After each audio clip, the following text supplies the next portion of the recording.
नमस्कार, आप देख रहे हैं सुदर्शन न्यूज और मैं हूं आपके साथ अमित शर्मा। वक्त है जवाब तो चाहिए का, जिसमें आज हम बात करेंगे देश में हिंदुओं पर जिहादियों के लगातार बढ़ रहे हमलों को लेकर। देश की बहुसंख्यक आबादी यानी हिंदू खतरे में है। जी हां, बिल्कुल ठीक सुना आपने। देश की राजधानी दिल्ली हो या राजस्थान, यहां हिंदू बिल्कुल भी सुरक्षित नहीं है। हिंदू परिवारों पर जिहादियों के लगातार बढ़ते हमले इस बात का जीता जागता सबूत है। अभी दिल्ली के मुस्तफाबाद में एक नाबालिग 17 साल के मासूम पर जिहादियों का तालिबानी अंदाज में हमले का मामला शांत भी नहीं हुआ कि अब राजस्थान में औरंगजेब की औलादों ने एक हिंदू परिवार पर लाठी डंडों, सरिया और पत्थरों से जानलेवा हमला कर दिया, जिसमें कई लोग बुरी तरह से घायल हो गए। हुआ यह कि एक नाबालिग हिंदू बेटी अपने घर के बाहर बैठी हुई थी और इसी दौरान कुछ जिहादी बाइक पर सवार होकर आते हैं और इस हिंदू बेटी पर भद्दे कमेंट्स पास करते हैं, उसके साथ छेड़खानी की कोशिश भी करते हैं, जिसका उसका भाई जब विरोध करता है तो ये जिहादी पीड़ित परिवार पर कहर बनकर टूट पड़ते हैं। ऐसे में बड़ा सवाल यह है कि जहां हिंदू बेटियां अपने घर में ही सुरक्षित नहीं हैं तो कहां सुरक्षित रहेंगी। हिंदुस्तान का नमक खाने वाले ये जिहादी हिंदुओं से इतनी नफरत क्यों करते हैं। देश में जिहादी गैंग बेखौफ और हिंदू परिवार खौफ में क्यों है। क्या मुस्लिम तुष्टीकरण की राजनीति हिंदुओं पर भारी पड़ रही है और क्या अब जैसे को तैसे का समय आ चुका है। आज चर्चा इसी को लेकर करेंगे। एक बड़ा पैनल हमारे साथ मौजूद रहेगा, लेकिन पहले आपको दिखाते हैं एक रिपोर्ट जिससे आप समझ पाएंगे कि आखिर ये पूरा मामला है क्या।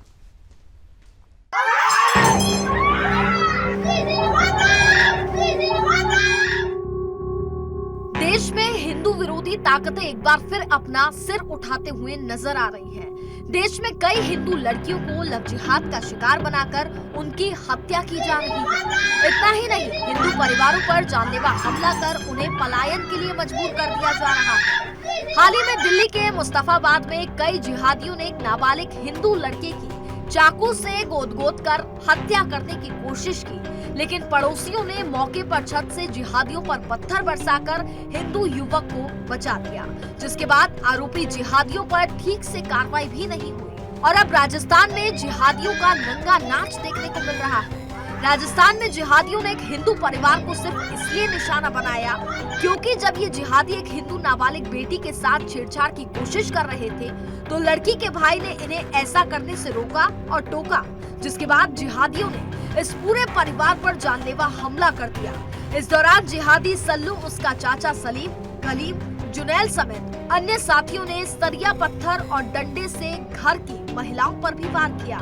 इस हमले में नाबालिग लड़की और उसकी मां गंभीर रूप से घायल हो गए हैं। हालांकि पुलिस का दावा है कि वो इस पूरे मामले में जांच कर रही है। जिहादी अभी भी खाकी की गिरफ्त से दूर है। मतलब ये कि दिल्ली हो या राजस्थान, हिंदू लगातार जिहादियों के निशाने पर है।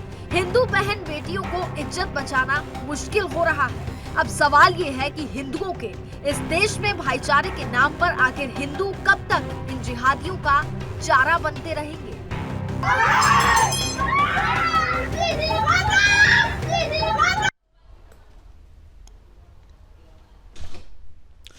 तो इससे पहले भी हमने आपको दिखाया था, हमने आपको बताया था कि राजधानी दिल्ली भी किस तरीके से हिंदुओं के लिए लगातार खतरनाक स्थिति यहां पर पैदा होती जा रही है। हिंदुओं के लिए राजधानी दिल्ली भी खतरनाक स्थिति में जाती जा रही है, ये हमने आपको बताया था। क्योंकि दिल्ली के मुस्तफाबाद में एक ऐसा ही मामला सामने आया था जहां पर एक 17 साल के नाबालिग हिंदू लड़के के ऊपर किस तरीके से चाकुओं से वार किए गए थे। उसके शरीर का कोई भी ऐसा हिस्सा नहीं था जहां पर इन जिहादियों ने चाकुओं से वार नहीं किए। उसके आंख, कान, नाक, मुंह, जहां भी इन जिहादियों को मौका मिला वहां उसके चाकू मारे, उसको बुरी तरह से घायल कर दिया। न केवल घायल कर दिया बल्कि उसकी जान लेने की पूरी कोशिश की गई, लेकिन जिहादी इसमें कामयाब नहीं हो पाए। क्योंकि जैसे ही कुछ लोगों को इस बारे में पता चला और उन्होंने इन जिहादियों के उस पर वार करते हुए देखा, तुरंत उन्होंने पत्थर बरसाए, जिसके बाद ये जिहादी वहां से अपनी जान बचाकर भाग खड़े हुए। और अब राजस्थान में भी कुछ ऐसा ही मामला सामने आया है जहां पर एक हिंदू परिवार इन जिहादियों के निशाने पर आ गया। और इस हिंदू परिवार का कसूर सिर्फ इतना था कि इस हिंदू परिवार ने अपनी बेटी की इज्जत बचाने की कोशिश की थी। अपनी बेटी की इज्जत बचाने की खातिर उसने इसका विरोध किया, क्योंकि ये जिहादी घर के बाहर बैठी एक मासूम नाबालिग हिंदू बेटी जो अपने घर के बाहर बैठी थी चबूतरे पर, और ये दो जिहादी बाइक पर सवार होकर वहां पर आते हैं। इसके पास जैसे वो पहुंचते हैं भद्दे कमेंट्स पास करना शुरू कर देते हैं। ना केवल भद्दे कमेंट्स वो पास करते हैं बल्कि उससे छिड़खाने की कोशिश भी करते हैं। लेकिन जब इस बेटी का जो भाई मौके पर मौजूद रहता है वो इसका विरोध करता है, वो उनको समझाने की कोशिश करता है और इसके बाद ये जिहादी वहां से चले जाते हैं। लेकिन 20 से 25 मिनट के बाद ये जिहादी वहां पर पहुंचते हैं और पूरे अपने परिवार को लेकर, जिसमें इन जिहादियों के चाचा, ताऊ, पापा सब शामिल होते हैं और इस परिवार पर कहर बनकर ये टूटते हैं। परिवार में जितने भी लोग होते हैं सबको घायल कर दिया जाता है, बुरी तरीके से उनकी पिटाई की जाती है। ऐसे में बड़ा सवाल यही है कि राजधानी दिल्ली हो या फिर देश का राज्य राजस्थान, क्या हिंदू बहन बेटियां कहीं भी सुरक्षित नहीं है? और क्या हिंदू अब वाकई में खतरे में है? जो हम बार बार इस बात की मांग उठाते हैं, बार बार हम इस बात का जिक्र करते हैं, बार बार हम कहते रहें कि अब सरकारों को जागना होगा, सरकारों को चेतना होगा, इन जिहादियों से देश को बचाना होगा और इन जिहादियों से अपनी बहन बेटियों की इज्जत को भी हमने बचाना है। इसी को लेकर हम चर्चा करेंगे। कौन कौन खास मेहमान हमारे साथ मौजूद है, सबसे पहले उनसे आपका हम परिचय करा देते हैं। हमारे साथ कांग्रेस की तरफ से हमारे साथ अजय त्रिवेदी जी हैं, इसके साथ ही बीजेपी की तरफ से राखी राठौर जी हमारे साथ हैं। इसके अलावा अब से कुछ ही देर के बाद हमारे साथ मेहताब उस्मानी जुड़ेंगे जो कि मुस्लिम स्कॉलर हैं और हमारे साथ हिंदू महासभा के अध्यक्ष स्वामी चक्रपाणी महाराज जी भी जुड़ गए हैं। स्वामी चक्रपाणी महाराज जी, मैं सबसे पहले आपके पास आऊँगा सभी का स्वागत करते हुए, और सीधा सवाल मेरा आपसे यह है कि अभी तो देश के अंदर 19 करोड़ हैं, लेकिन जिस तरीके से लगातार इनकी आबादी बढ़ रही है, अभी से अगर इन्होंने हमारा जीना हराम कर दिया है, हमारी बहन बेटियों की इज्जत को ये किस तरीके से लूटने की कोशिश कर रहे हैं, आगे क्या होगा इस देश को? अब तो जागना पड़ेगा। कब तक सोते रहेंगे हम? क्या हो रहा है इस देश में? ये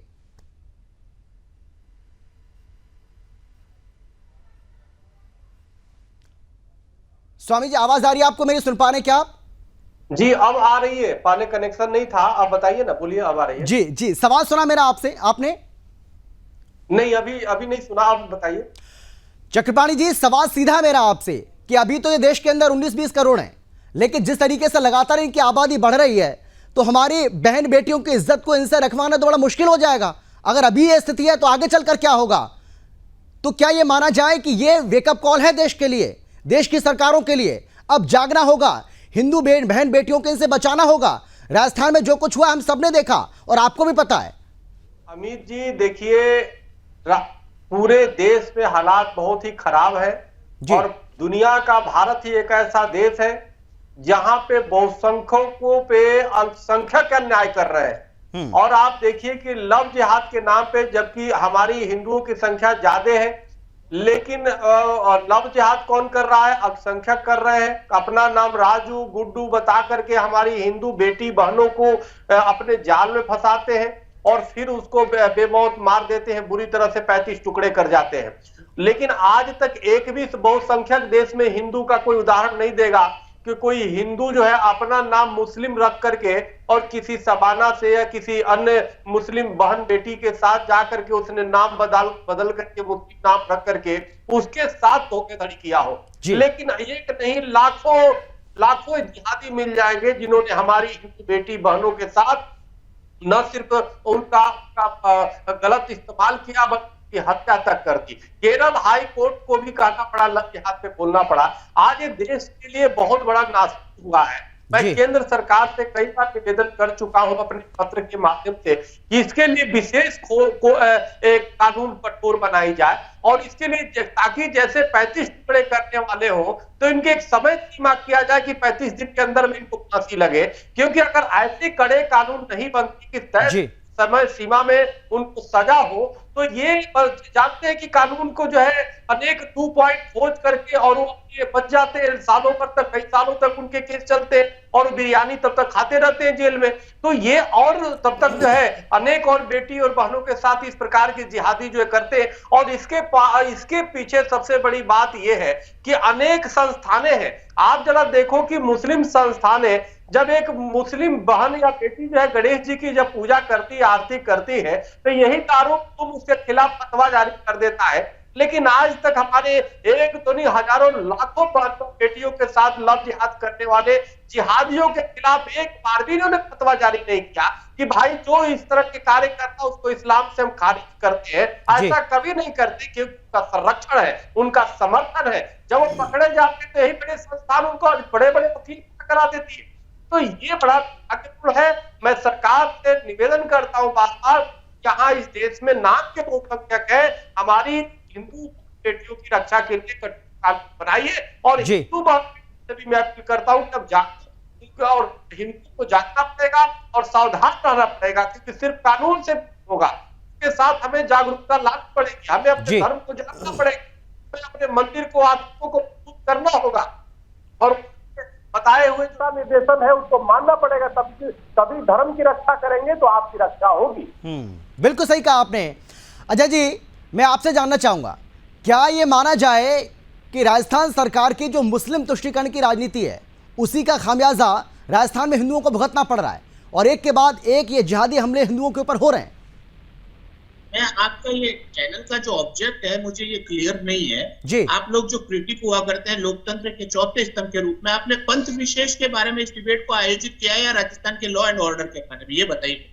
आप बताइए कि राजस्थान के एक थाना क्षेत्र की छुटपुट घटना को अरे सर आप बुरा मान गए। मैंने तो सिंपल सवाल किया है आपसे। नहीं मान रहा हूँ, मैंने तो बहुत सिंपल सा सवाल आपसे किया है। पूरी बात की है, मेरी बात पूरी, आपको जवाब सुनना पड़ेगा। मैं बिल्कुल जवाब दीजिए ना सर, जवाब ही तो ले रहा हूं मैं आपसे, लेकिन आप जवाब कहाँ दे रहे हैं? आप तो सवाल कर रहे हैं।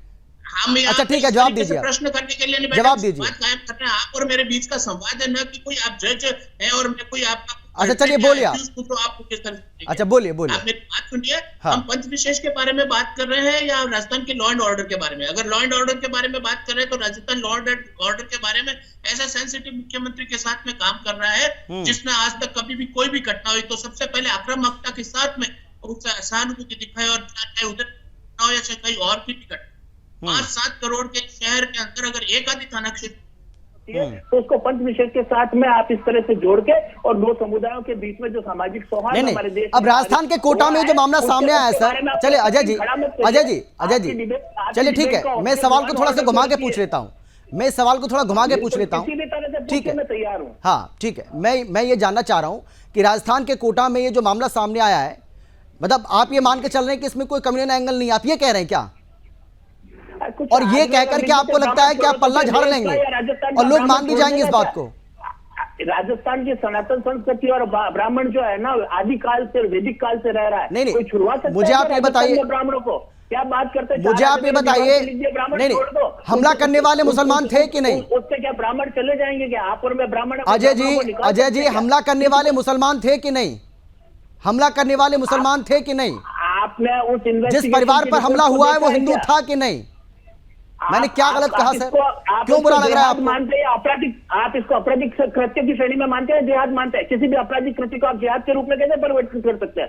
ये निश्चित तौर पे आप सांप्रदायिक सौहार्द और जो बहुत शानदार लॉ एंड ऑर्डर है उसके ऊपर जो हमारे प्रयास है ये ठीक नहीं है। आपके चैनल को अपनी धारा बदलनी चाहिए। इसको जिहाद का नाम मत दीजिए, राजस्थान को अफगानिस्तान की तरफ। अरे सर आप अपनी सोचिए, हमें क्या करना है वो तो हम कर ही रहे हैं। अफगानिस्तान के रूप में बता रहे हैं, वो आप हमारे ऊपर छोड़ दीजिए।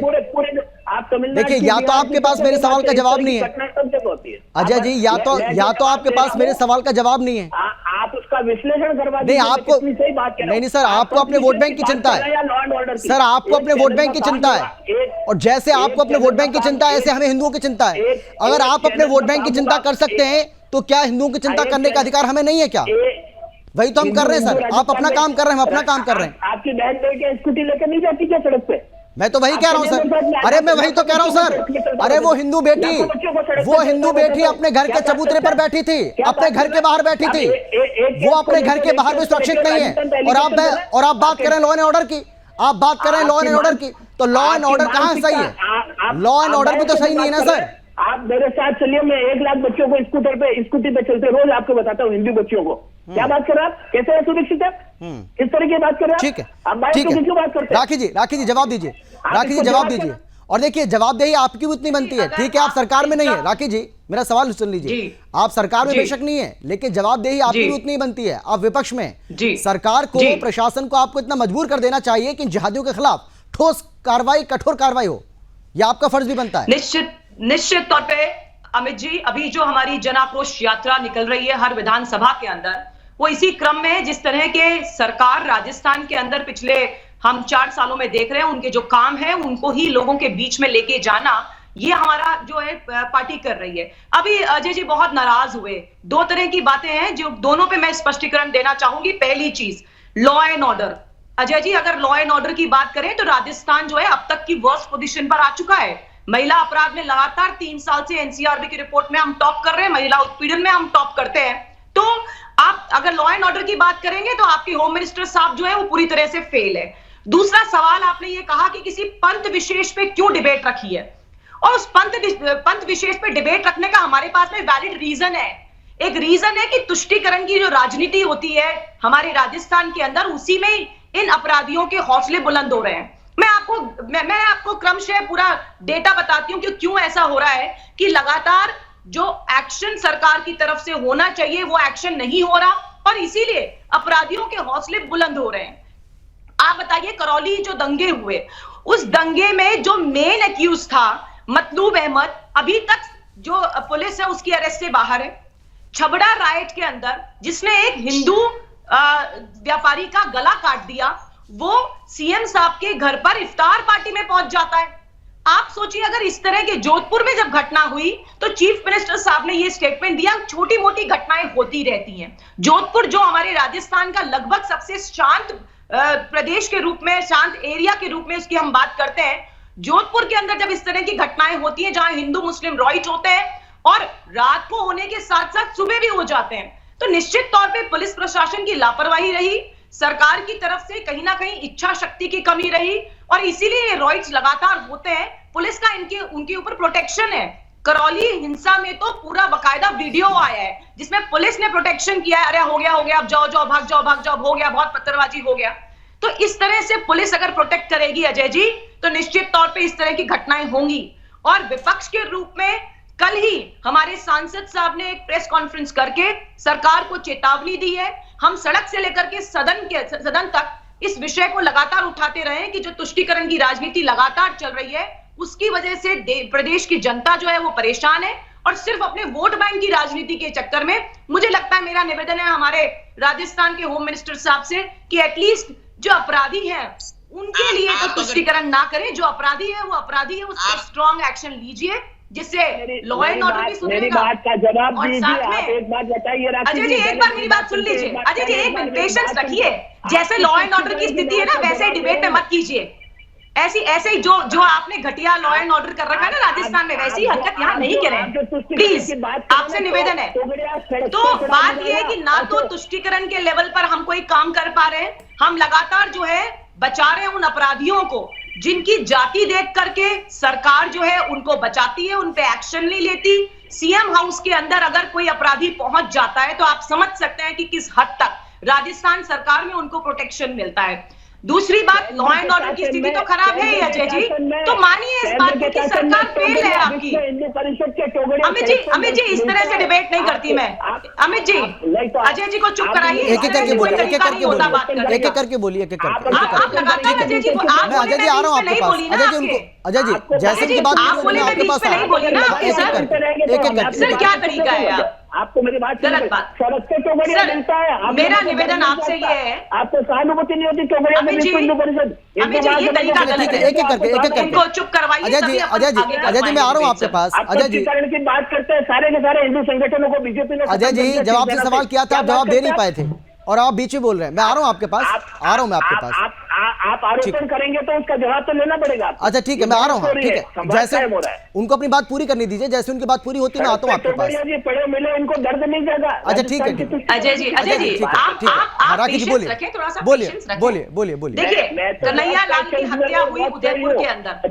अजय जी तोगड़िया सड़क पर मिला, आपका स्टेटमेंट। अमित जी ये कोई तरीका नहीं होता है, ये बौखलाहट है, ये ऐसी बौखलाहट है जो फेलियर की बौखलाहट होती है ना। अच्छा चलिए कोई नहीं राखी जी कोई नहीं। अजय जी को सुन लेते हैं, वो अपने मन की भड़ास निकाल लें, उसके बाद आप जवाब चलिए बोलिए। हाँ अजय जी बोलिए। अजय जी आप बोलिए, अब आपकी बारी, बोलिए आप। मैं बताना चाहता हूँ कि विश्व हिंदू परिषद के तोगड़िया को समाप्त कर दिया एक एक भारतीय जनता पार्टी ने एक एक हिंदू संगठन को समाप्त करके और अपना एकाधिकार करके और हिंदुओं को अपना सिर्फ अपने आप को हिंदुओं के साथ में संगठित किया। टॉपिक क्या है सर आज का? मृत्यु हुई मेरा टॉपिक ये है कि जिस तुष्टिकरण के आरोप आप लगा रहे हैं हमारे ऊपर, आपने भी तो उसी तुष्टिकरण को किया है, आपने हिंदू संगठनों को खत्म किया है।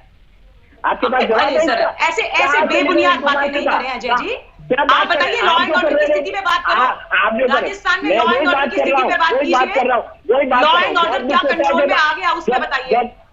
जब आपको वस्तु स्थिति सही सामने दिखाने वाला होता है तो बड़ा दर्द होता है। यही मैं कह रहा हूँ, हिंदू संगठनों को खत्म कर दिया। जनता को है, राजस्थान की जनता को है दर्द अजय जी। आप इस पूरी डिबेट में कौन परेशान है, किसको दर्द हो रहा है, ये देख रहे हैं लोग, दर्शक देख रहे हैं कि पूरी डिबेट में कौन परेशान है, किसको दर्द हो रहा है, ये देख रहे हैं अजय जी सब लोग। पार्टी ने हिंदू संगठनों को खत्म किया, आप आरोप तक लगाइए। जितना सेंसिटिवली अशोक गहलोत काम करते हैं उतना कोई ये क्या उठपटांग बातें कर रहे हैं, बेसलेस बातें हैं। अच्छा, मैं जो कहूँगा उठपटांगे, मैं जो कहूँगा उठपटांगे, और आप अंतर आरोप लगाए वो सही है। आप लॉ एंड ऑर्डर पे बताइए ना, राजस्थान क्षमता रखना पड़ी है। पिछले सरकार अच्छा ठीक है अजय जी, अब सुन लीजिए अजय जी, ठीक है, अगर इतने सवाल आपने खड़े किए कम से कम जवाब तो ले लीजिए। अच्छा ठीक है, जवाब ले लीजिए अजय जी। और भी लोग हैं अजय जी, और भी लोग हैं पैनल में, सिर्फ आप दो ही नहीं, ऐसे नहीं ऐसे नहीं। मुझे विश्वास है कि हाँ बोलिए, आप नहीं बोलेंगे अजय जी। हाँ बोलिए। देखिए अजय जी के पास में कोई जवाब नहीं है इस बात का कि लॉ एंड ऑर्डर की स्थिति खराब हो चुकी है। वो खराब इस लेवल पर आ चुकी है कि लगातार सभी रिपोर्ट्स, चाहे पुलिस की रिपोर्ट हो और चाहे वो एनसीआरबी की रिपोर्ट हो, वो ये दर्शाती है कि लगातार यहाँ पे अपराध बढ़ रहे हैं। और कोई भी सरकार हो, मैं ये कहना चाहती हूँ, अभी स्वामी जी की भावना भी बिल्कुल ठीक थी कि बहुत स्ट्रिक्ट कानून बनना चाहिए। निर्भया कांड के बाद में सेक्शन 354 में बहुत सारे अमेंडमेंट्स किए, लेकिन अफसोस कि हमारे जो चीफ मिनिस्टर साहब है वो ये कहते हैं क्योंकि धाराओं में बहुत स्ट्रिक्ट प्रोविजंस डाल दिए गए हैं, इसीलिए बच्चियों की बलात्कार के बाद हत्या कर दी जाती है। आप देखिए, अगर स्ट्रिक्ट लॉ क्रिएट किए जाएं तो भी हमारे चीफ मिनिस्टर साहब ऐसा कैजुअल स्टेटमेंट देते हैं जो अपराधियों का हौसला बुलंद करता है। और निश्चित तौर पे रेगुलर होती हुई घटनाएं ये दर्शाती है कि सरकार जो है इन सभी कामों को करने में, अपराधियों में एक भय क्रिएट करने में असफल रही है। इसीलिए लॉ एंड ऑर्डर की स्थिति राजस्थान में खराब हो गई। राजस्थान आप जानते हैं अमित जी, एक ऐसा प्रदेश रहा जो शांत प्रदेश था। आज से 4 साल पहले, 5 साल पहले आपको इस तरह की घटनाएं नहीं नजर आती थी। लेकिन अगर सबसे अनसेफ सिटी की बात करें तो हमारा शहर जयपुर है। अगर सबसे ज्यादा महिला अपराध जो हुए, वुमेन एट्रोसिटीज की बात करें तो हमारा प्रदेश राजस्थान है। सबसे ज्यादा रेप के केसेस राजस्थान के अंदर है।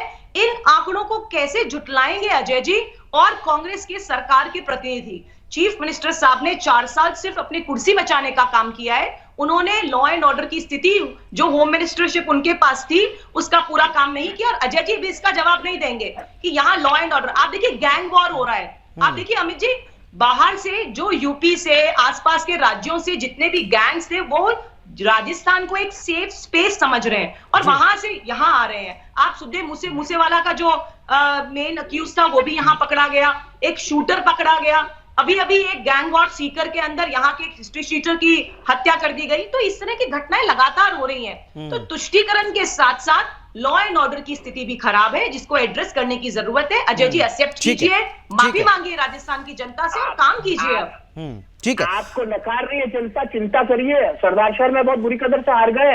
अगर ये स्थितियां लॉ एंड ऑर्डर की होती तो आप उपचुनाव हारते नहीं। पहले आप मंथन करिए और अपने संगठन। चलिए कोई नहीं, वो तो पता चल जाएगा सर। अजय जी, चुनाव आने वाला है ना, कर लेगी। अरे अगले साल चुनाव हो रहा है, वो तो जनता तय करेगी। वो तो ना आप तय करेंगे ना राखी तय करेंगे। मुख्यमंत्री सेंसिटिव है। आप लोगों के आरोप लगाने से या आपराधिक घटनाओं को आप इसको जिहाद के रूप में जो बदलते हैं ना, वो ठीक नहीं। आपराधिक कृत्य थाना क्षेत्रों में अपराध होते हैं। ठीक है, स्वामी चक्रपाणी जी, हर थाने में रिसेप्शन खुल गए। हर थाने में पुलिस जाके एफआईआर को एंटरटेन करती है।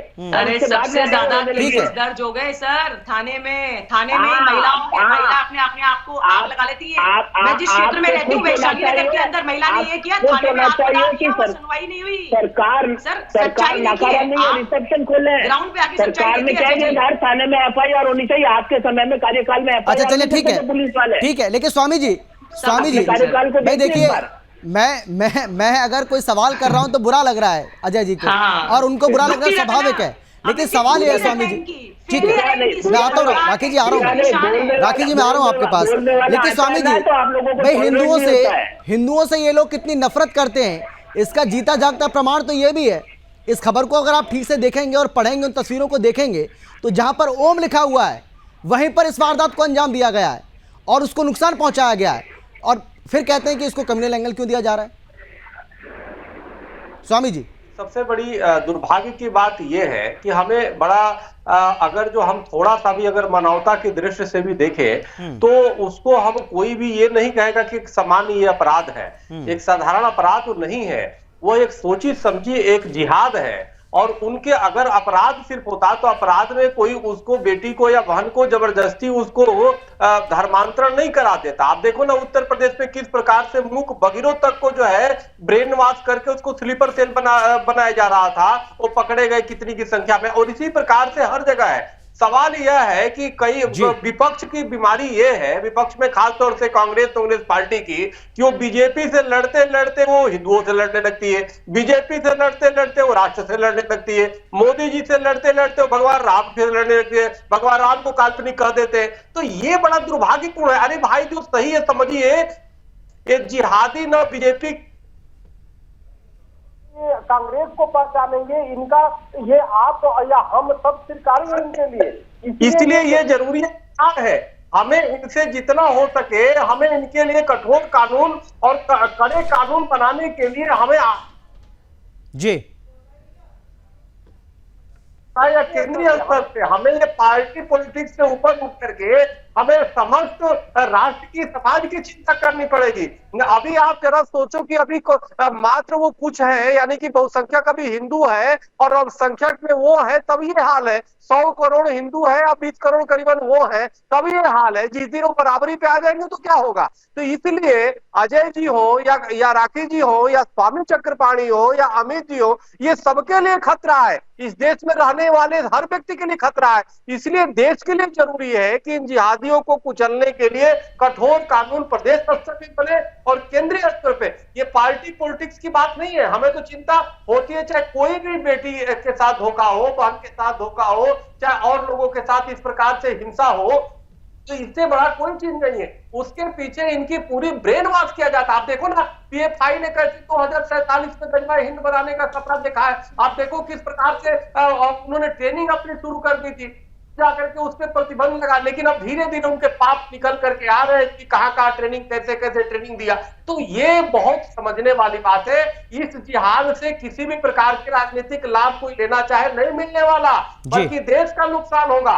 हमारी जो आप देखो निर्भया में एक निर्भया हुई, आप देखो कानून पॉक्सो एक कानून बन गया। लेकिन सवाल यह है कि इतने हमारी हिंदू बेटी और बहनों के साथ जिहादियों ने किया, अभी तक कठोर कानून किसी भी प्रदेश में या देश में क्यों नहीं बन रहा है। हमारी मांग यह है कि सभी पार्टी मिलकर के देश हित में, मानवता के हित में, बेटी और बहनों के हित में कम से कम कठोर कानून बनाए कि जिहादियों को तत्काल फांसी की सजा हो, तत्काल कठोर उन पे प्राविधान लगा के सजा का प्रावधान किया जाए। ठीक है अजय जी देखिए, आंकड़ा मेरे पास है, हो सकता है आपके पास आंकड़ा नहीं होगा। आपको तो सिर्फ ये दिख रहा है कि हम हिंदू मुसलमान क्यों कर रहे हैं।